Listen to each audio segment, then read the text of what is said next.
this series because he is hurt. He just can't come back in time. I think. Max. Yep. Do you think New Orleans can pull off this huge upset? I think they will if Steph doesn't play. If Steph doesn't see the light of day in this series because he is hurt, he just can't come back in time. I think the Pelicans are going to beat the Warriors. You know what the Pelicans have other than obviously AD, who I believe actually is the answer to who the MVP is other than LeBron James. It is close between him and Harden, but I'd take AD. And I think AD, given Kawhi's injury at this moment, is the second best player in basketball, and that includes over KD. He is such a two-way force. It is unbelievable. But I thought he was doing it alone once Boogie went down.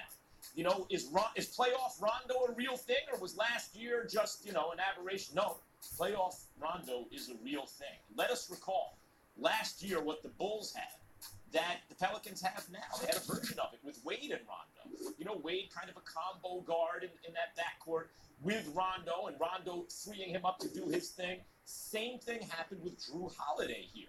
But let's recall, the Bulls were up 2-0 on the Celtics last year, having played both games at Boston.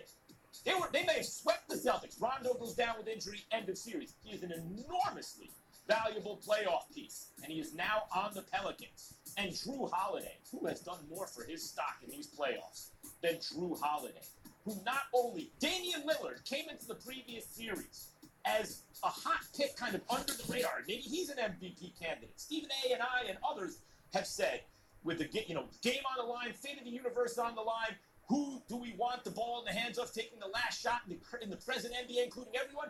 Damian Lillard. And how many games later were we saying, wow, Damian Lillard doesn't play defense, and by the way, you can shut him down, because that's what Jrue Holliday did to Damian Lillard, and on the other end, gave him 41. So that's Holliday and Rondo in your backcourt. And Mirotic spaces the floor and has had a spectacular game in these playoffs already himself. This is not just Anthony Davis. This is Anthony Davis with a serious supporting cast. And who is he facing in return? He has two guys in the backcourt who can do what they do.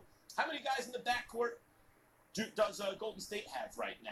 I mean, Klay Thompson, you want to call him in the backcourt? Well, he can certainly shoot. He can do things, but he's not really a combo guard, decision maker, get to the paint and distribute guy. He's a shooter. So where is that guy on Golden State? Because, by the way, the Pelicans have two of them and Anthony Davis. I like the Pelicans to upset the Warriors without Steph Curry. Well, congratulations on that. I hope you stick to that point. We shall see. What I will tell you is that the Golden State Warriors, I'm not jumping off the bandwagon. I've said it before the playoffs begin. I'll say it again. If the Warriors will not lose to anyone but the Houston Rockets without Steph Curry. With Steph Curry, they ain't losing anybody. That's what I believe, period. It's just that simple to me. I look at New Orleans, I will concede that obviously it's an incredibly tough matchup. I can see that series going 7 games. Anthony Davis is the real deal. Obviously, Jrue Holliday is no joke.